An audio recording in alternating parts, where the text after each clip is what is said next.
আজ সকালে ঘুম থেকে উঠেই দেখি মেয়ে মুখ হাত ধুয়ে মোবাইল ঘাঁটছে। হোলির জন্য তো স্কুল আজও ছুটি। উঠেওছি অনেকটা দেরিতে। ওকে ছাদে কাপড় মেলার কাজ দিয়ে ওর জন্য একটু বিট আমলা ড্রিঙ্কস বানিয়ে দিলাম। অন্যান্য দিন তো স্কুল থেকে আসার পরে পরেই এটা দিই। আজ বাড়িতে আছে, আবার বেলাও অনেকটা হয়ে গেল, তাই এটাই দিয়ে দিলাম। ভীষণ হেলদি একটা ড্রিঙ্ক। এদিকে দেখুন রুমের অবস্থা একেবারে অগোছালো। শুরু হয়ে গেলাম। কাপড়গুলো ফোল্ড করতে গিয়ে দেখি মেয়ের স্কার্টের হুকটা আলগে গেছে। এখনই করে নি, না হলে সকালে রেডি হতে গিয়ে তখন আবার তাড়াহুড়ো লেগে যাবে। স্কার্টটা 2 বছর ধরে পড়ছে, সাইজটা ছোট হয়ে গেছে। ভেবেছিলাম এবছর যদি জেএনভি এন্ট্রান্স এক্সামে কোয়ালিফাইড হয় তাহলে তো নতুন স্কার্টটা আর কাজে লাগবে না, ওই জন্য বানাইনি। কিন্তু কোয়ালিফাইড না হলে এবছর নতুন ইউনিফর্ম বানাতেই হবে। বোর্ডিং স্কুলে কি ও অ্যাডজাস্ট করতে পারবে, সেটাও আবার চিন্তার বিষয়। 2 বছর ধরে অপেক্ষা করে বসে আছি যে চান্স পাক, কিন্তু আদৌ কি পারবো আমরা মা মেয়ে এক অপরকে ছেড়ে থাকতে? ওকে ছাড়া তো আমার পুরো পৃথিবীটাই শূন্য।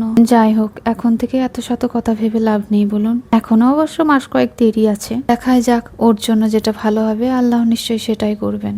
জাগে এগুলো দেখুন। এই যে সকালে ওকে বিটার আমলা ড্রিঙ্কটা দিলাম, এটা তারই উপকরণ। বিটার আমলা গ্রেড করে শুকাতে দেওয়া আছে। এই সোলার লাইটটাও চার্জ শেষ, তাই এটাকেও একটু রোদে পেতে দিলাম।